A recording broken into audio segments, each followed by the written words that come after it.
What is up, my fellow lady ballers? Is it Kino, starring the Kino Corner. Hey, I just have to say one thing, and that's the biggest dick I've ever seen on a lady. And the only co-host of mine who knows what is a woman, Eggy, Eggman Rodriguez. That's right, absolutely. And this movie will really teach you, it's got a lot of ups and downs, and I think a couple people might have downs, but you know what? I'm down to clown. Let's go.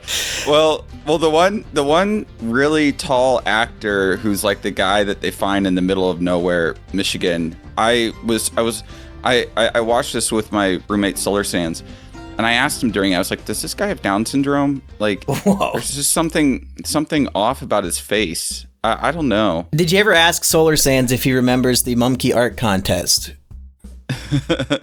I can ask him right now. Do it. Go get him. Go grab him right now. Solar Sands. Just for the record, I'm pretty sure the guy didn't have a syndrome. I think he's Finnish. If you look it up, they got a specific kind of, they're like Genghis Khan. They got something different going on, but I think that's what was up with him. Anyway. You said that Eggy knows what is a woman. Yeah. And I just want to point something out for anybody who hasn't seen this, is that they literally ask, what is a woman in the film? Well, Matt Walsh shows up at the end, too. Matt Walsh shows up at the end and goes, this is another Matt Walsh adventure. Uh-huh. And but basically, brief synopsis for all those people who clicked on every Is It Kino, no matter what, and they don't know what this is. This is the Daily Wire, which is like the conservative think tank sort of Ben Shapiro website. They made their own little comedy movie about adult men who want to go undercover as women so that they can win in basketball. And, it's a big thing about, trans athletes are fucking it up for all the real women.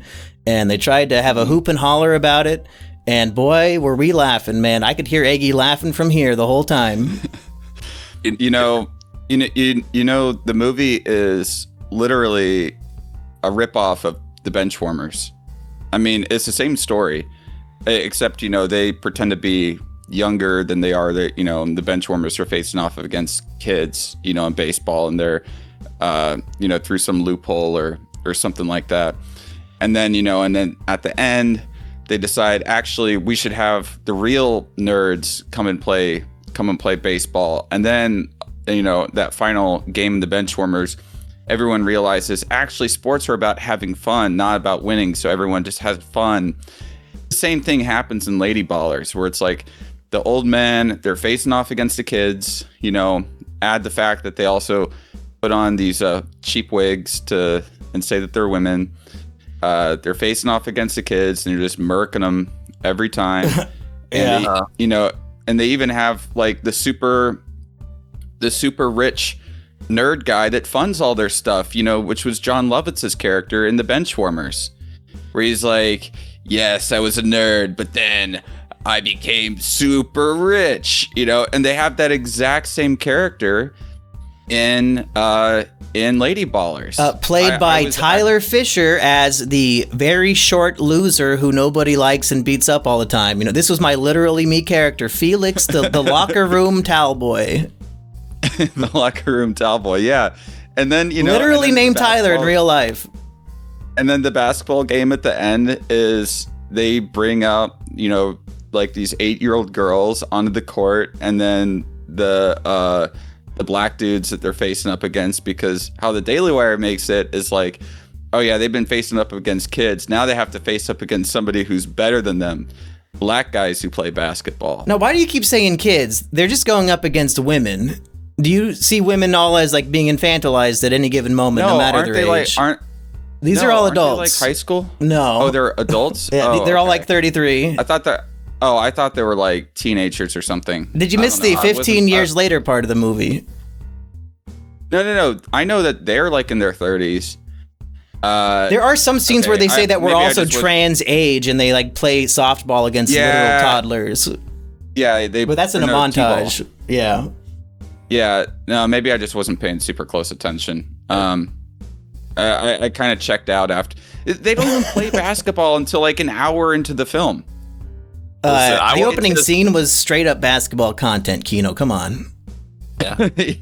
Yeah. For being a hour and 50 minutes, and I think the credits comprised less than 10 of the final minutes. I think maybe 7 or so. I was on my edge of the seat the entire time. I was incredibly gripped by the film. Frankly, I would say the first 80% of the film was so Kino. I definitely guarantee this had to be the movie of the year, no doubt about it. How many films have you seen this year? You saw Are You There, God? It's Me, Margaret.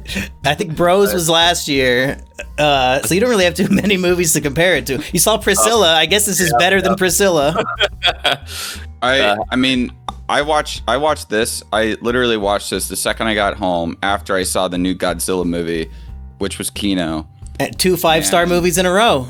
That's right. Yeah, 2 5-star movies in a row. It was just a great Sunday night, let me tell you. Yeah, that's a good double feature. Is Godzilla -1 and Lady Ballers. And out of that, like 7 minutes of credits, a minute or so of that is the character Alex talking to a shrink, and then the camera sort of dollies out, or it sort of tilts up, and we can see that his shrink is actually Jordan Peterson. And Jordan Peterson is just shaking his head like, oh my God, this guy is going on and on and on. Wait, did this happen in the movie? Dude. But you didn't see it? Yeah, it was in the credits. When the credits started, I stopped watching, Kino. Come on. Oh, no, I didn't stop watching because I was like, where the fuck is Jordan Peterson? Oh, okay. You knew he was going to be there. Oh, I bet it's going to be some like MCU type like mid-credit scene. And I fast forwarded it, and sure enough, he was in a mid-credit scene. He didn't get a cameo with Ted Cruz and Ben Shapiro and all the other amazing stars who show up. Yeah, you transphobe motherfucker. No, mother bleeper, because they're too afraid to say mother fuck. Bleeper. That's my main point in my Letterboxd review, is that they bleep out their own cuss words in a feature film, like literally commit suicide. Yeah, and the only person to really cuss in the film is Ben Shapiro. Uh-huh. He's mad that he can't suck those mommy milkers from you know who. And he's like, he says fuck. He says fuck and then motherfucker, and they bleep it out both times that he says it. Yeah. And that was so jarring watching it. I'm just like, just keep it in. Like, who cares? You walk on the street, you can walk on any like city street and hear people saying fuck. It's not a big deal. Well, it shows you their values. Like, they think that they're so tough and edgy that they can mock transgender people, but then these fucking cowardly 45-year-old men can't say the fuck word. Yeah, the movie's derivative, and I don't know, not many of the jokes really landed for me. There's a lot of weird threads that are brought in there. Like, as I said, it's really ripping off the Benchwarmers, but it kind of does feel like it's trying to be like this conservative version of an Adam Sandler comedy, which Adam Sandler comedies are generally fairly conservative anyways. And far edgier. Like, every Adam Sandler movie I've done on Is It Kino has more racist jokes than this movie does, and this movie's trying to be the edgy movie. Yeah, and in this, it's like, oh, guys, we're going to have a racist joke because they're going to be like, what do we have, like, what don't we have this time that we had back then? Black people on our team? Mm-hmm. It's like, oh, okay, that's about as... And then have like this recurring character of like this guy that tries to rape them at the beginning. Who's like, how much? And then chases them down the alleyway. Yeah, now that classic character. Very good casting. He definitely looks like a real rapist. Yeah. Eggy, I want to hear more from you. Me and Kino are dominating this Kino discussion, and I want to hear a good old-fashioned Eggy rant. Tell us why you loved or disloved this movie. Well, so going into the film, I think, did Daily Wire do the My Son Hunter? I can't remember who did that one. No, that was Breitbart. Okay, yeah, they kind of. I do have to give credit to Daily Wire. Is that, and I'll let you talk in just a sec, but like, they have Bonfire Legend, who used to be Cinestate, who's doing the production behind the films, and their production value is much better than Mice and Hunter. Like, it does look and feel like an actual movie. What had a bigger budget, Lady Ballers or Godzilla -1? Godzilla -1 had $15 million. Lady Ballers supposedly had a $7 million budget. Wow. Then when you see what Godzilla -1 did with its $15 million, it's like, oh, okay. They made the dollar go so much farther. Mm-hmm. Thank God there's no unions in Japan. $7 million. That number seems a little inflated. I might need to fact check that stat, but they had to give $500,000 to Ted Cruz's super PAC to have him in the movie. There might be some. There might have been some, because it's subscription. The Daily Wire Plus now. For full transparency, I just watch this on like FX Movie 8 or whatever I can pay. Listen, I enjoyed the movie quite a bit, but I'm not giving Ben Shapiro any money. Come on now. I need to have some upstanding. I don't even have a Daily Wire subscription, but I was able to watch it on their site. Oh wow! Yeah, they're putting that shit out for free. So they might have made it free. Yeah. Okay, but Eggy, back to you. So that was kind of my frame of reference, was My Son Hunter. I'm like, okay, let me see here. I'm about to load this up. They're going to have all kinds of text just like popping into the screen, and everything's got to be about owning the libs. And I was not having very high expectations, but I started watching it, and all of a sudden I was laughing out loud. I was actually finishing some of the character sentences. I was all of a sudden just really locked into it. When he picks up his daughter, first off, indicating that he's a divorced man, relatable main character. He picked up his daughter, and she's like, "Oh, the trans boys came into the bathroom and showed me their penis at school today." And he like whips the car around. He's like, and I'm like, okay, sexual predators. That's right. Get them sickos out of here. I hate sickos even more than I love a good movie. Let's go. Yeah. In what scenario in the girls' bathroom is a little trans girl gonna have their penis out where other people can see it? Like, girls only have stalls. There's not even a urinal excuse. They probably they're walking around the school just doing some freak stuff, They said the teachers are all trans in the school. And, what I didn't understand. There's a lot of stuff in the movie where they'll show something or they'll set something up and then completely forget about it. Is that he has this conversation and he's like, "I need to talk to your mom about this." They go to the mom's house and he just kind of fails to tell her that she was sexually harassed by somebody at school. Like, well, that's because it's not woke. The mom is now dating a hippy dippy new liberal man. In what situation is anybody showing their genitals to other kids at school? Yeah, I don't think I ever saw another student's genitals until I had sex with them when I was like 19. I never at any point, even in the locker room, we kept our clothes mostly on. Welcome to the woke madness. Joe Biden, he's sniffing kids. The kids said, "Let's all get sniffed." I don't know, it's the new curriculum. It's out of control. There were gym showers and stuff, in middle school and high school, but everyone is so like awkward and shy because, puberty and whatnot around that time, that it's like everyone would do everything they could so that you wouldn't be able to see them naked. Like guys would put on like swimsuits and then take go into the gym showers. Those fuckers didn't even give us time to shower. Like, sometimes the bell would ring and the gym teacher would be like, "Oh, oops, I guess go change real quick, motherfuckers. Get fucked." Same here. Same here. And then we would have like 4 minutes between classes. Oh, I'd be late. It's just over. Yeah, we would have like 4 minutes between classes, and it's like, oh yeah, my next class is on the other side of the school, and I went to a pretty big school, so it's like I have to run across the school to make it to my next class on time.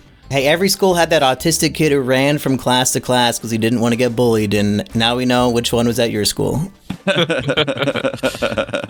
Speaking of autistic people, so the main squeeze of the main character's ex-wife, I guess, is Jeremy Boring. I guess he's a big Daily Wire guy. I don't know. I don't watch he's that. He's like the head of Daily Wire. Yeah, he wrote, directed, and stars in the film. Yeah, and, I love how he gives himself some kinky sex scenes in the movie too. Yeah, but he's handcuffed to the bed, but he has all of his clothes on. Like, how did they even have sex? Well, they didn't. Yeah, you might recall in the movie. Yeah. Oh, right. According to the movie, yeah, they didn't have sex, and that's so that he can get back with his wife at the end. And it's like, oh, see, it was like he wasn't with another woman. She just would tie him up and I guess use furnacing or like some kind of furnace thing to like burn him or something while she wore that mask. I don't know. They weren't having sex. They were just she was just torturing him or something. Do you have any kinky sex scenes ready for the film you're shooting with Eggy? Oh yeah, but see, unlike Jeremy Boring, I'm not self-inserting. Right. No, you're imagining yourself as Eggy and you're trying to bring it to life. But yeah, exactly. So to my previous point, so this character, the hippie man, is actually played by Matt Walsh. I don't know. Wait, that was him the whole time? Yeah, that was my favorite character. I thought that was like the best part. I didn't know that was him in like a big hippie getup. That's funny.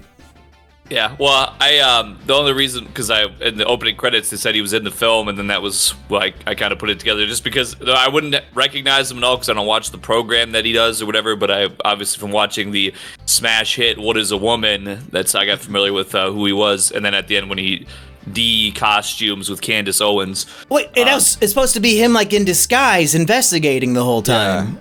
Holy shit! Which doesn't really make a lot of sense. This movie's a lot better now. I think a rewatch. We're bringing the Kino to light right now. We got to look for the clues on the rewatch. The only thing I've ever seen of Matt Walsh was like the first 10 minutes of What Is a Woman. So that movie only gets better as it goes on. I was like, I think that's Matt Walsh, and I looked it up and on IMDb, and it's like, oh yeah, he is this character. I'm like, oh. Holy shit, this is Matt Walsh. Okay, well, he's like, I gotta give credit where credit is due. He was the best character in the movie, had the best performance. Closest thing to like a funny, satirical thing in the entire film was just him. I think the movie would have been so much better if it really leaned in hard on just a satire, and it didn't have it. They do kind of do the My Son Hunter stuff in this, where it's like his journalist friend starts like listing off statistics about children from like divorced households. Yeah, that is pretty true. Yeah. She's definitely. There's definitely a couple jarring parts that, and then also speaking of Matt Walsh's character, when they first meet him, the signs outside the house are like in this house, and it's kind of a parody. That was pretty funny. It made me laugh. They got a million rainbow signs. I almost thought that I was like, oh, this is over the top. And then I realized that Saturday, when I was driving, there was a car right in front of me here in Austin. They had like basically all those same stickers as bumper stickers on the back of the car. And I'm like, oh, okay, maybe this isn't as over the top as I was thinking. Truth is stranger than fiction. But how his first line is like, oh, me, I love eating bugs and taking vaccines. I'm really into in this house, we think crickets are delicious, cops are bad. Like, they had a sign like that out there. Yeah. Yeah, so there's like, I never laughed out loud during the entire film, but there were things that were amusing to me. Did you guys get one laugh? Oh, many. Really? Oh, I want to hear what made Eggy laugh. I got the laugh with the mRNA line, but I wasn't sure if I thought it was because it was actually funny or I just thought it was ridiculous. I gotta say, I mean, definitely a moment where I was standing up and applauding is the really the whole montage of the qualifying games when they're so basically quick rundown. I'm not sure if this has been covered really. The thing is, how it starts out is the guy, he is training kids at school, but he gets fired from being a coach because it's racist to tell them not to steal the parts from his car, and because he believes in God, it's racist or something. So he gets banned from being able to coach. He needs money. So he actually he's going to work at a drag bar as a drag queen, and that's where he meets one of the guys that he used to coach. They reconnect. And that character who he meets up with, his old student Alex, I think he was the other best part of the movie. Like, the trailer really focuses on him in a wig with his big, stupid chin smile, and I think he brought a lot of charisma to the role that most other of the actors didn't have. I want to say about the guy who played as Alex, and also Felix, Tyler, they really got into their roles for this one. They were do really, tell. No, you could really tell they loved being in drag. You think they looked a little too womanly? You were getting confused. I was about to ask how much. See, it's funnier from you than in the movie. Continue, Eggy. Yeah, so they link up or whatever, and they're getting to reconnect. And while they're at the drag bar, the coach man, Mr. Jeremy, learns about this race coming up with a $5,000 prize. And he's like, oh, well, you were such a good basketball player. I bet you could go and we could win again. So there's a little bit of a comedic interlude, but they get to the race, and the person who is whoever's in charge of like registering the runners is like covered in gay pride stuff, and she's like, oh, you fucking white male chud, get the fuck out of here. No, we don't want any fucking white male chuds racing in this thing. And she tases him and he falls to the ground. And then all of a sudden the Alex, still in some of the drag gear, runs up like, oh my goodness, why is he on the ground? And she's like, oh my goodness, stunning and brave woman, oh yeah, get into the race right now. And then, like, oh no, I tased an ally. Yeah. And then he gets up off the ground all fried over. He's like, I'm just happy we didn't have to take this to social media. And she's like, no, I have a queer dog. Then Alex, he gets to the race, tears it up. They get that money, and then it's like, then he gets introduced to this global games, which was some kind of like Olympic event that used to be the creme de la creme, but now because of the crazy woke left, just anybody can compete. So then that's the basis of, we can really take this all the way. Let's get the team back together as a bunch of beautiful women. But I say all that to say, so the qualifying games. You remind me, Eggy, about the meme of the eagle saying, the left has gone too far. And I think that might work as the thumbnail for this, is the saying the left has gone too far. I'll look into that. I think Jeremy combined with an eagle they could have just put that as the theatrical poster for this film. But so the montage of once they enter and they're just completely BTFOing like all these random women, they're like terrified. They're like throwing them across the whole basketball court, like through tables and whatever, just dunking on them crazy style. I did have to stand up and applaud, and I got some good laughs out of them just doing like, basically completely trouncing unsuspecting women, as a man who just feels like there's not enough comedic violence against women in film. And then, they also, when they slip in the trans age thing, and then he goes in and he's just like, he like hits a home run directly into a small child's head and knocks them unconscious, and he's like dancing around the diamond as all the proud patriots look on and shed a single tear as their children are like in disgust of this like 40-year-old man just gyrating in a skirt. The same height as them. Yeah. It's the same height as the boys. Yeah, I think you compare this to the Benchwarmers. I think the strong woman episode of South Park is exactly what this movie should have been.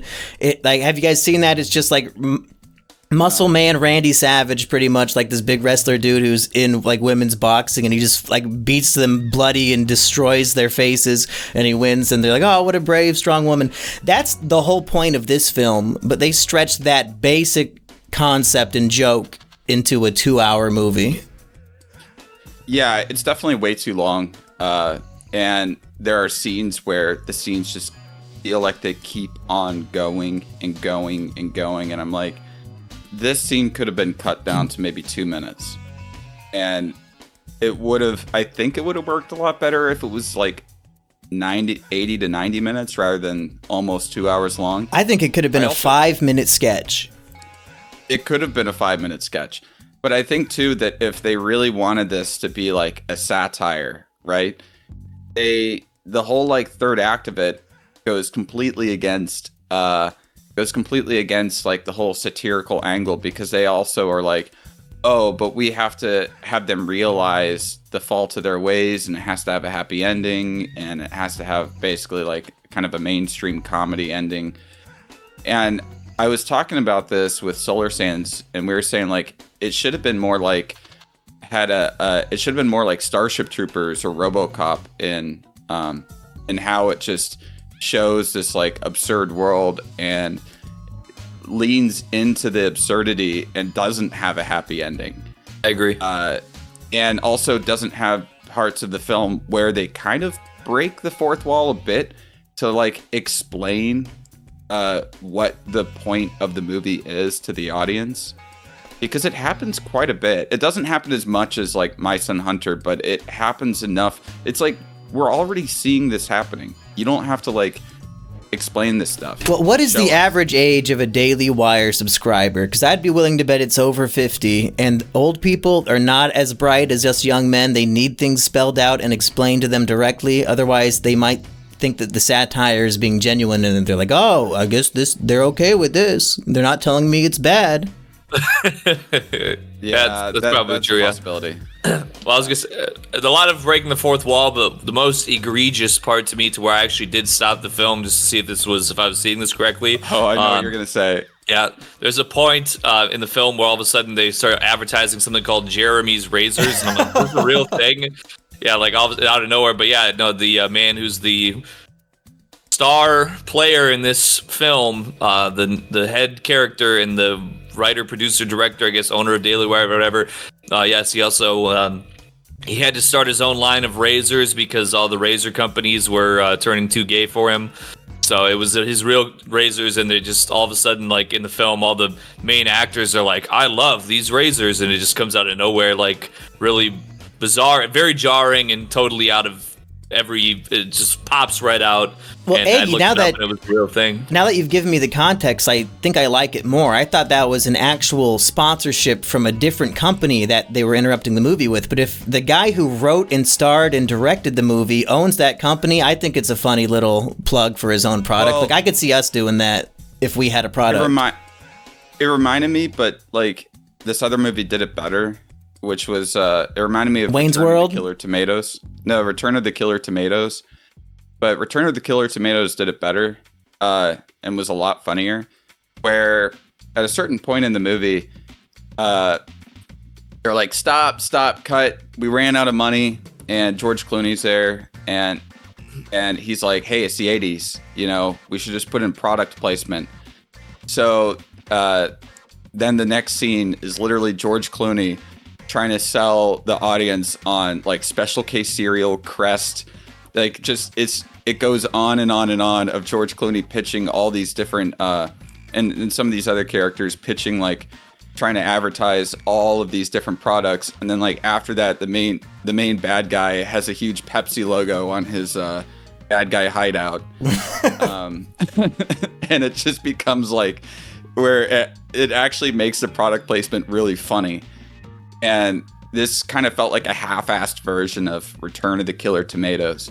That's a Kino movie. We should do Is It Kino on that. Sure. It's a fucking hilarious movie. And Kino, this just occurred to me, but this is your third Is It Kino of December. You were in Kino more this month than the rest of the year combined. Yeah, I know. It's the most wonderful time of the year. That's right. Buckling down the season, just, inside with a nice cup of cocoa, just nonstop Kino on television. That's what's up. Well, Eggy, have you purchased the Jeremy razor after seeing the product placement? I have not. And to be fair, this was how I knew the movie was good. Although I'm going to agree with Kino that the third act, to me, I understand why they went with what they did. So I'll just give a quick rundown to the audience here. Spoiler alert, okay? So they trounce all these women, just BTFO them time and time again. Total beautiful, stunning victory time and time again. They're the creme de la creme. They're ruling the roost. But the final match, they go up, and the women who were on the team have, been substituted, they say, for basically a bunch of amateur NBA players, a lot of large, muscular African-American males who turn the tables, and it actually, there's, throughout the qualifying rounds, it has like all these slow-mos of them just like, throwing women out of the way, dunking on them, and then in this final match, it basically does a reshot of the previous matches, but all the lady ballers are now the ones getting trounced, and it's like, starting to realize, these are ill-gotten gains. We don't really truly believe these things, and so they have an existential crisis.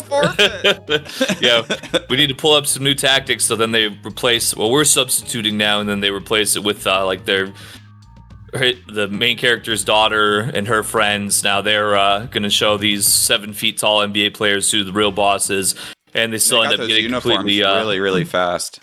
Yeah, got those new uniforms super quickly. Did you guys notice the crowd was completely full of people at the basketball stadium, but then in the close-up shots where the black guys are beating the shit out of the lady ballers, you can see all of the seats are empty. Like, what the fuck were they thinking? And also, this was a big gripe for me. I'm not super against that. The scores. What do you mean? What would you have done instead? The same thing? I'm not super against that. I don't know that Just from shot to shot, the audience disappears from the game? No, but like, in those scenes, it's meant to be more like I get what they were going for. It's supposed to be more like surreal or expressionistic, right? I think they couldn't pay all those extras to be there for 3 days, so they just did it for one day. I think they were going for, like in Raging Bull, how it's like the close-ups on Jake LaMotta. It's like just darkness kind of all around him, as he's punching or getting punched, and it's meant, in slow motion. Well, they should have darkened out the seats then, because I could see some things that were missing. I think they're like, that's what I thought they were going for, is something along those lines. Okay. So that didn't bother me so much. You're more bothered that the children had jerseys ready.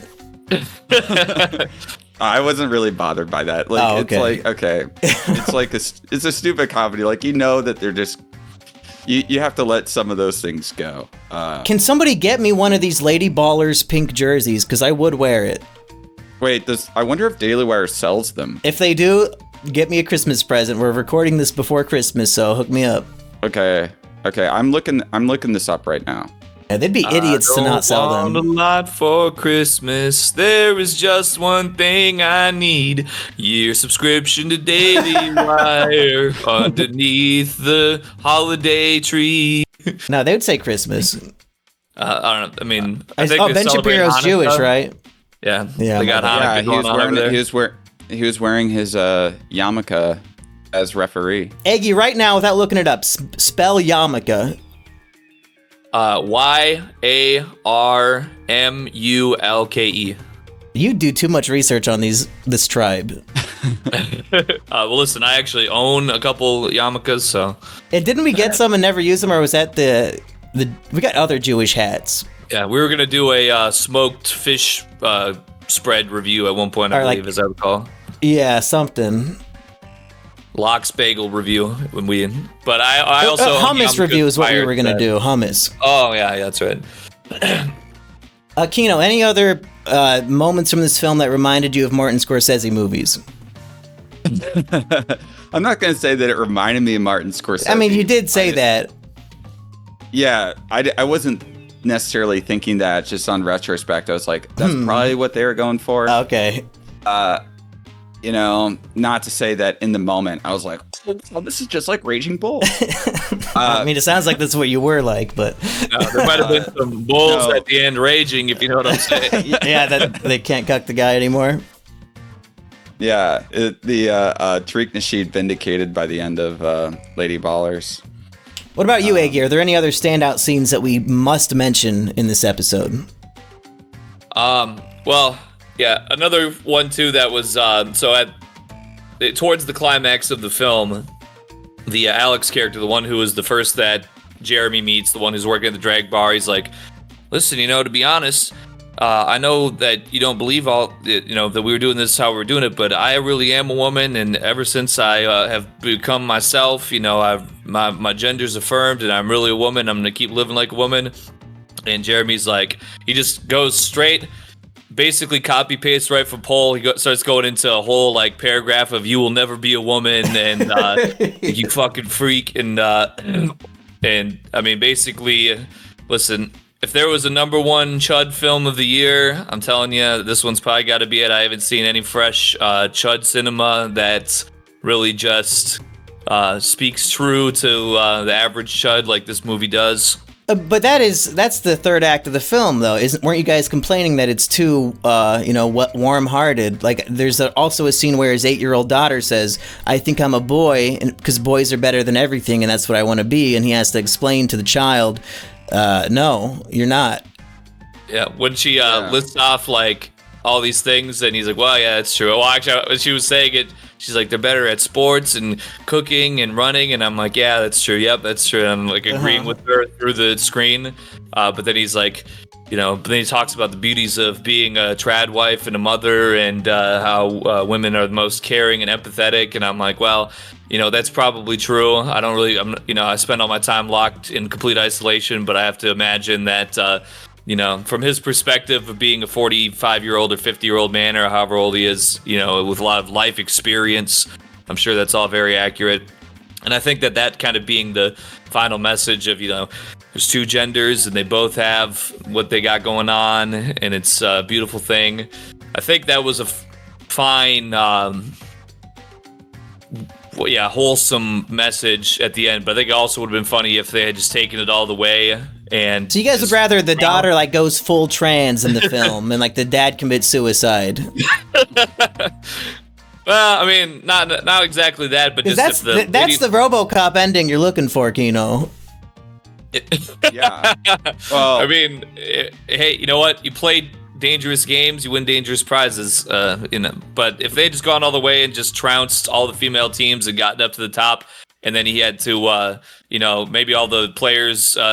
Everybody in the film just becomes trans. I don't know, like some other kind of. He's like, "Oh my goodness, men really were better the whole time. Let's all become men. I'm gonna get on steroids and I'm starting my new political party. We're just replacing all women with beautiful, stunning, affirmed women." I don't know. Maybe I'm looking for something too Lynchian from a Ben Shapiro film.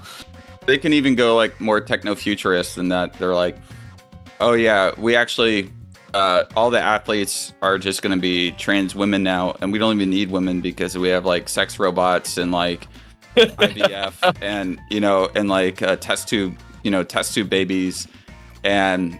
So robots replace women, and men also replace women, and then women can go away. And then like have this thing, it's like, well, the WNBA is now like one of the most profitable sports of all time, thanks to the Lady Ballers. And every single player just has a penis now. See, that would have been if you want to talk about satire, that would have been a good parallel to the esports industry. I believe I had it brought to my attention. I think this meme's gone around for a while, but there's like a women's esports league, and they might have some similarities to the main characters of this film. They have a dilation station. I believe something along those lines, perhaps. I've spent much time in those. Very useful. Gotta stretch that thing out. That's right. But anyways, I looked at the Daily Wire shop, and sadly, they are not selling the Lady Ballers jerseys. Okay, Matt Walsh, Ben Shapiro. I take back all the good things I said about your performances. Okay, you guys are retarded. They're fumbling the bag like hugely. Yeah, I did not pay for this movie. I would pay for a Lady Ballers jersey. And I figured out why I was able to watch this on Daily Wire. Is that you forgot to cancel your subscription? No. I can't. No, I canceled my subscription because I got the subscription to watch Renheid fight for a review. Much better film. But I had to, but to cancel it because at that time, Run, Hide, Fight was the only movie they had on there. And I wasn't going to be paying $15 a month just to watch Run, Hide, Fight. Like, oh, am I going to watch this like two to three times a month to get my money's worth? So like right after I did the review, I had to email them to stop my subscription payments. Like, you can't just say unsubscribe, you know, like on Netflix or any of these that should be sites. illegal. Maybe they fixed this by now, but he was like, oh, we haven't actually thought people were going to unsub. I'm like, well, you only have one movie. And so I had to talk to one of their guys. I'm like, you only have one movie. Why would I pay $15 a month to watch one movie? And he's like, okay, I'm stopping your payments now. But it seems like they didn't stop my access to Daily Wire Plus. These people are fucking retarded, dude. It should be so illegal to not be able to cancel a monthly subscription.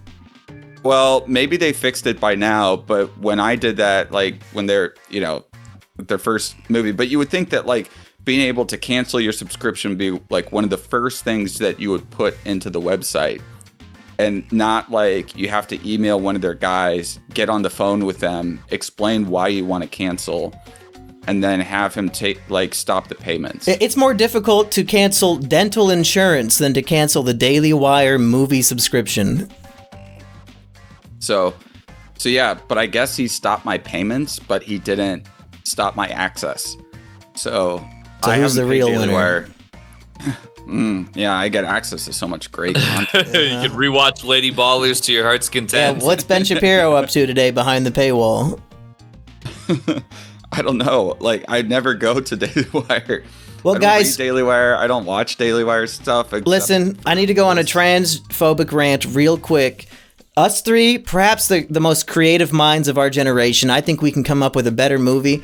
And when it comes to trans women, I am sick and tired of it. Like, they get way more attention than trans men. Like, male to female, I've seen it a million times. Every satire, every issue, it's always about them. What do the Elliot Pages of the world get? Can we come up with a movie where it's women becoming men and there's a comedic element?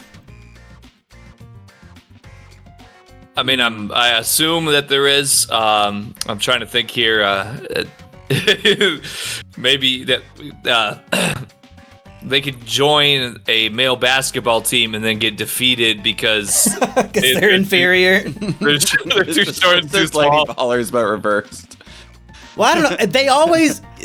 Society wants us to think that men have all the privilege and it sucks to be a woman, but then like every trans case I've ever seen is a man wants to become a woman, so how bad could being a woman really be? Like, I want to see like a woman tries to become a man because she thinks she'll have privilege and life will be great, and then realizes that life sucks for men too. What about just a movie about that one...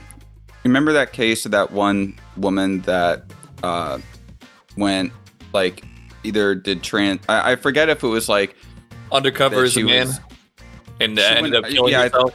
What? I think she went undercover as a man. I'm not sure if she was a trans man or if she was just trying to pass as a man to like understand the male experience or anything. And she wrote about it after, about how much more lonelier she got, how people weren't as nice to her, and that she actually didn't want to be a man after having the male experience. Big shocker, ladies. Yeah. Or did she get assisted suicide? I think she got assisted suicide. She like flew into the nether. What? Yeah. Did she? Why not just stop being a man? No, you're just pretending anyway. She said it like destroyed her. It was the most brutal thing that she could have never imagined. Okay, this is retarded. This has to be a fake story then. Like, what could have happened while she pretends to be a man for a day that she has to commit suicide? I don't believe this. I mean, yeah, it's kind of lonely here, but you know, but we're still kicking it. You know, we're still. You got solar sands right there, stealing my video ideas left and right. All right, here we go. So here, let me. I'm gonna quick rundown. Nora Marie Vincent, American writer for LGBT writing. She gained attention in 2006 for her book Self-Made Man, detailing her experiences where she lived as a man for 18 months.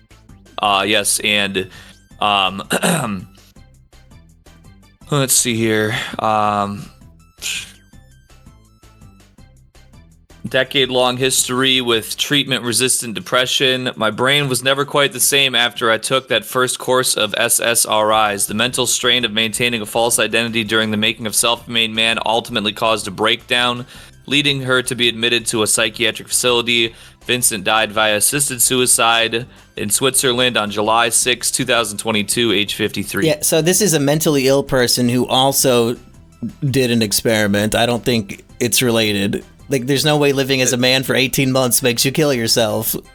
Listen, to all the women in the audience, I just want to say it absolutely does. But we're just built different. You know, we got that lady baller power going on. You know, we're Duncan. We're giant, tall, Finnish, Down syndrome men. We're doing what we do. We live in the woods and eat badgers and shit. I think regardless of gender, some people are too weak to exist. Speaking of the badger, so he has the badger mascot. He's like a Trevor Phillips kind of guy, because if you notice in the badger, underneath his cabin in the woods, he's got a fucking car battery next to that badger. Like, he has kidnapped somebody in a mascot costume and has him tied up in the basement, and he's torturing him. Like, just one of the guys on the team, and then this is never brought up again. There's no like callback to it. There's no callback to it, and he just leaves him in the basement to go die. To die. Yeah, I'll be back. It's like, okay. He never goes back. He never goes back. And that was like a big set piece just for like a bad joke. Like they had the whole thing built just to show that. Yeah, all the different like stuffed badgers in his house, and it's like, how many badgers have you killed? All but one. But then they're eating squirrel. Shouldn't they have been eating badger? Badger might not taste too good. As opposed to squirrel? Squirrel, I heard, tastes pretty good. He spit it out pretty quick. Yeah, I know, but a lot of people in the South especially, they do eat squirrel. Wait, so I gotta go back. Can we not think of a movie about women who transition into being men? Is there no comedy potential there? Well, I thought about expanding on my previous idea, so there could be so in this one, the lady ballers are just trouncing everyone with their genetic ability from being these previous state champions and everything. Maybe in the gender swap version, there's like a gambling ring going on, something in Vegas where they're like, all right, we need these beautiful affirmed men to take it all the way to the top, and they're like going into basketball matches, and the other basketball players are just falling to the ground, scoring on their own hoops by accident or something, Oh, I guess that's just by accident. It would be intentional, but I actually have something. Seth MacFarlane did this in American Dad, where Francine pretends to be I just saw that episode last week. The Chicago agent, and it has like the built-in like fart sound maker to be like, oh, if you're getting found out, just make the fart sound, and it'll put all the other guys at ease. And she just tries really hard to fit in with the guys, and all they think is that this is like a Russian spy or something, like, and then Stan has to take her out to the woods to kill her. I just had another great idea. So you remember that YouTuber Lieutenant Corbis, who was like the 11-year-old girl that was like leading the culture war for the Chuds online back at that time, and then it was just turned out there was a man writing the videos and just giving her the information. Maybe there could be a film where there's like an alpha male red pill TikTok star or something, and it turns out it's just like a woman in a costume or something, and it's being fed all this information from a real Chud that's inside a basement somewhere. Okay. I thought so. There's this movie that hasn't been released. I don't know if it's going to be released. It's kind of like an underground movie. Oh, Mass State Lottery? Yeah, I'm waiting for that too. I was told I'd see it this year, and the year's fucking over. No, it's called Actors, and it stars Peter Vack and Betsy Brown.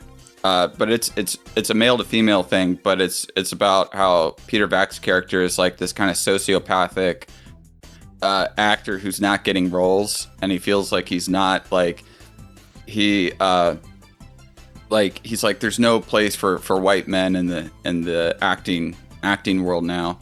No, that's right. So he decides to pretend to be trans, and throughout the film he has to constantly like double down so that people don't think he's faking it. So he ends up like actually transitioning, just to make money. So it's not like this film where they're wishy-washy and they have the child chime in and say, well, anybody could be anything. And they say, okay, now I know we don't have to actually, change our appearance for the movie. We can just maintain our exact same appearance throughout the film. Yeah, and I thought that movie had a lot more like humanity to it as well, and explored kind of how there are people with like gender dysphoria, and then there are people who just are grifters who just see what's in right now, and it's like, okay, I just have to kind of get with the times and do what's in right now to get work. That kind of reminds me, I saw a trailer, and I can't remember the name of the movie. It's either like American Story or American History, but have you seen about this, Kino? About it's a world where all black literature is like super ghetto, and then this black author wants to get a book published, so he just makes up the most like black stereotype racist shit he can, and then it becomes a bestseller, and he's praised as this voice in the black community. No, I haven't heard of this. The narrator from a recent Wes Anderson movie, that black guy, he's the main guy in the movie. Jeffrey Tambor. Yeah, it looks like a pretty good satire. Yeah, I've saw a poster for this, but I haven't seen the trailer. The trailer's funny. I'd recommend it. But I wish I could remember what it was called. Yeah, I really like Jeffrey Tambor. He's a good actor. I think that about wraps up our thoughts on Lady Ballers. Do you guys have any final judgments or anything you want to plug? Well, you go first, Eggy. Sure. My final judgment is, the fact it didn't have a Lynchian ending, it didn't bring it in the gold for me, just like the main characters didn't bring in the gold at the global games, but I would say if you're looking for something with some fresh Jeffrey Tambor is a white guy. That the woke, insane Joe Biden and the crazy wokes, if you think they've just what they got is not hitting for you, I would recommend to pirate and view this film without giving Ben Shapiro any money. It might just hit that chud flavor that you've been missing. Right.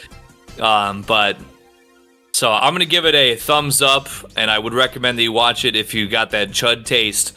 But however, with that being said, I'm going to fall about a 7 out of 10 probably on how I felt about the film. Maybe 7.5. Jeffrey Wright is what I meant. Yeah, and the film is called American Fiction, and evidently it already came out in September, but I just don't know where I can see it. But it looks great. When it says it came out in September, that means it probably played at the Toronto International. So it'll probably be playing here like in February, like Juneteenth or something. They do have a Juneteenth joke in the movie. Or in the trailer. In June. That's in June. Yeah. It's not during Black History Month. They get just every fucking month is now for them. Hey, Juneteenth is a Texan holiday, okay? A national holiday. The banks close for Juneteenth now, so I can't go and get my money out on my paychecks are delayed. Just like so what I would say about Lady Ballers is that just watch an Adam Sandler movie. Just pick an Adam Sandler movie and watch that instead. For one, like his movies are definitely like the messages in the Sandler movies are definitely more on the conservative side, especially like as far as Hollywood goes, but also he's just funnier. He's funnier. He's not making the movies with, by saying like, here's a message that I'm trying to get across. Like, and these messages do get across in his films. I'm not saying that like his films are like, oh, they're like the biggest masterpieces to come out of Hollywood. It's like, no, he's just trying to make people laugh. And that's like his number one goal in those movies. And that's why I think Sandler movies just work better than this, is that they wanted this to be a comedy, but they also wanted this to be a morality tale about trans women in sports. It's like, no, you either make a movie and your only goal is to make people laugh, or you make a movie where your goal is to like be a message film. And message films typically don't work. It's like if they just did the comedy aspect of it, then it would, the same ideas would have been expressed, but they had to kind of have characters like explain things to the audience throughout it, and that took it out. And I just thought that a lot of the jokes didn't really land. There were some weird decisions. One of the really kind of weird stuff we didn't even touch on was when they're running in the alleyway and he's running back, and there's that super strange camera, or that super strange edit where it like speeds up his running, and then the trash bag flies into his face. Do you guys remember that? I was so watching jarring. The film at 1.5 speed the entire time, so if there was like a different speed, I did not notice. Yeah, that was weird. The movie didn't really make me laugh, except maybe like once. It's really poorly paced. It's way too long for what it is. I would say, like, unless you're like me and you just accidentally have a free Daily Wire subscription. But even then, it's like 2 hours. You know, why spend 2 hours watching this when you can go watch the new Godzilla movie, or you can watch The Holdovers, or you could watch Dream Scenario, or like any of these other good movies that are out right now. Like, there's plenty of other, like, I think that Dream Scenario is a much better film at critiquing modernity and kind of the wokeism and everything than Lady Ballers is. And that's a movie made by fucking A24. Mm-hmm. Hey, Ari Aster produced it, and he's got a lot of good ideas, I've been learning. This is the year Ari Aster won me over this year, is what I'll say. Well, Christopher Borgli directed it, and if you like Dream Scenario, I would say you really should watch his film he came out with in June called Sick of Myself, which is another really, really good satire. He had 2 great movies this year? Yeah. Holy shit, what the fuck? Yeah, and I would say go watch Sick of Myself, because they're actually good satires that actually take shots at a lot of stuff in the modern world, and are also both very funny, unlike Lady Ballers. Mm-hmm. I would give, like, the one good thing I'm going to give to Lady Ballers, I'm not a fan of the Daily Wire. I'm not a fan of that kind of brand, like the kind of Ben Shapiro stuff. I'm not a fan, but I will give some props to Matt Walsh. He did have a funny performance, and it was kind of funny seeing Matt Walsh play as like this uber hippie, holding Jeremy Boring's hand when he saw Jeremy Boring's bitch ex-wife misgender his teammates. And I will give props to the overall production of it. It did look and feel like a real movie. They had Dallas Saunier and his company produce it. But it kind of it also pains me to see that, because Dallas Saunier has, he produced movies like Own Tomahawk and Brawl in Cell Block 99 and Standoff at Sparrow Creek and Dragged Across Concrete. He produced the Zoller films. He produced some actually really good movies. And I'm like, dude, what are you doing working for Daily Wire now? Like, go back to making this, like, these kind of edgy exploitation action movies. He's probably just waiting for Dragged Across Concrete too. Like, that director hasn't done shit for a little bit. The director's trying to get stuff off the ground right now. He has scripts. He can't, like, from what I hear, he has scripts that people think are really good, but it's, I guess people don't want to fund stuff that's like not Hollywood, that's like, but also is not going to be like, here's the conservative agenda in this movie. Well, I think after that kind of pisses me off. After the box office performance of 2023 Hollywood, I think if they're smart, they'll start investing in smaller movies instead of another Marvel's disaster. So maybe he'll get a chance next year. I mean, look at the new Godzilla that was made for $15 million, and it blows like all of MCU out of the water. Definitely, like the last 5, it's better CGI and action than the last 5 years of Marvel, for sure. Yeah, for 15 million. Like, that's insane. I mean, Japan has Hollywood... like a hard work culture, though, and I'm guessing a lot of slave labor was put into making this film. But hey, good for me. I got to enjoy a movie for $6. Yeah, I mean, Hollywood should look to what other countries like Japan are doing. I mean, we're set to have 2 great Japanese films this month, and that's Godzilla -1 and then The Boy and the Heron, the new Miyazaki movie. And I'm actually going to watch the English dub because I guess Robert Pattinson worked really hard at that. Like, I don't even recognize him in that role.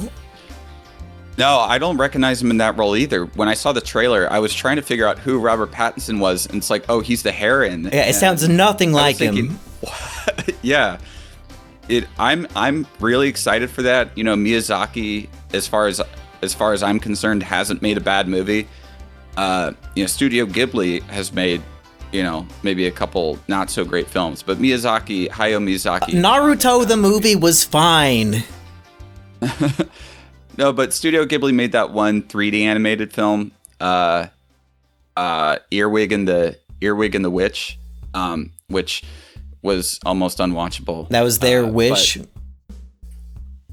Yeah, I mean, oh my God, Wish. Yeah, Disney is really floundering right now. I don't think Disney has any other movies coming out until like April. So it's like they got to ride on the coattails now of Indiana Jones, 5, Deadpool 3, the Marvels.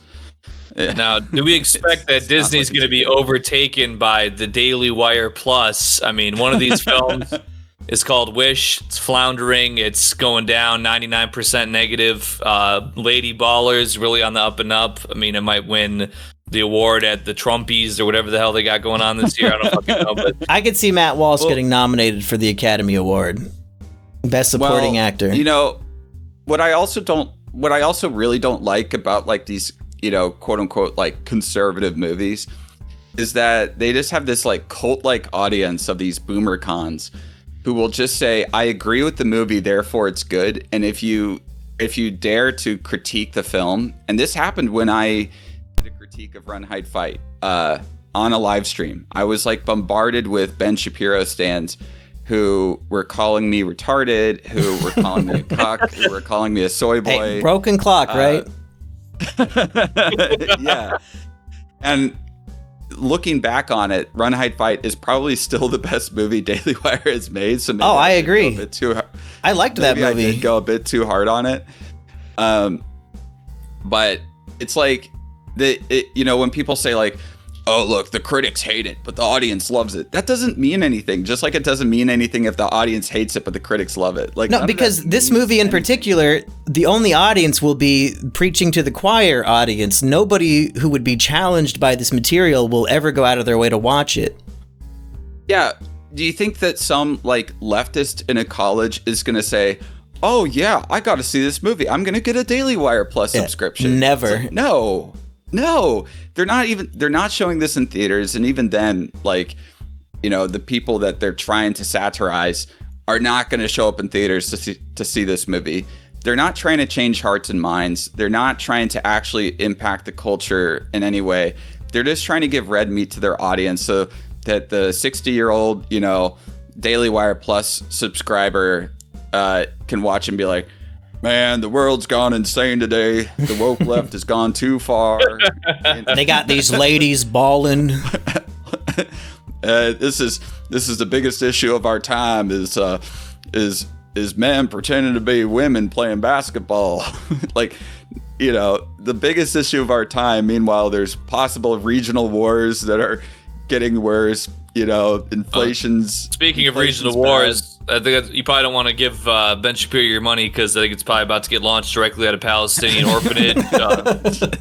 So that's where my moral standpoint comes in and just pirating the film. But, if there was a fully Chud-centric team behind it that weren't nuking Palestinian hospitals, I would maybe consider being a subscriber, but it is what it is. Well, I think the Daily Wire, their next comedy film should be about Hamas and like the whole war in Gaza. I think they could approach it from a certain standpoint that we haven't seen yet, and I think that the comedy, the chances for comedy are infinite with that premise. Yeah, Matt Walsh can play as a Palestinian. Yeah, and I think Ben Shapiro should play the leader of Hamas. Like, I think he could. It'd be ironic and funny. Oh, I hate the Jews. I'm not Ben.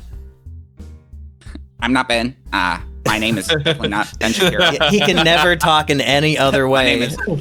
I'm definitely Muhammad. I'm definitely not a Mossad agent within Hamas. That is a truth bomb. Facts don't care about your feelings. I am definitely Palestinian. Also, speaking of which, one last, there's a joke in the film that one of the basketball players was trained into being a Mossad agent from childhood, and that's why he couldn't come back to the team when they're getting the team back together. Is that he's too busy being he's a Mossad agent. And he's on a mission somewhere. There's another weird joke about another guy got some lasered from space. And 5G satellites. That's right. Too much truth. This movie, it's got all the truth in the world. Well, speaking of truth to power, there who was trying to write some of the jokes in there. When they're doing the montage of the team being successful, there is one shot of Joe Biden holding one of them and sniffing them on the magazine cover. Oh, yeah. So, I was I bet the 70-year-olds. I know, I just keep getting older. It's 50-year-old audience, 60, 70. I bet the 7-year-olds watching that were like, "Oh boy, now that's a good joke right there." I mean, it's not even a joke. It's just a fact. I think that I don't think that works, because I think that they're a little bit too old for Joe Biden to want to sniff their hair. True. Yeah, he's more of a PDF. Now, I don't want to be that guy, but he was sniffing She-Licks, who's trans age, so let's keep up here. So true. Okay, we've talked about this more than I could possibly justify. So for Is It Kino, I've been me. I've been we. I've been Mumkey. Bye, everybody.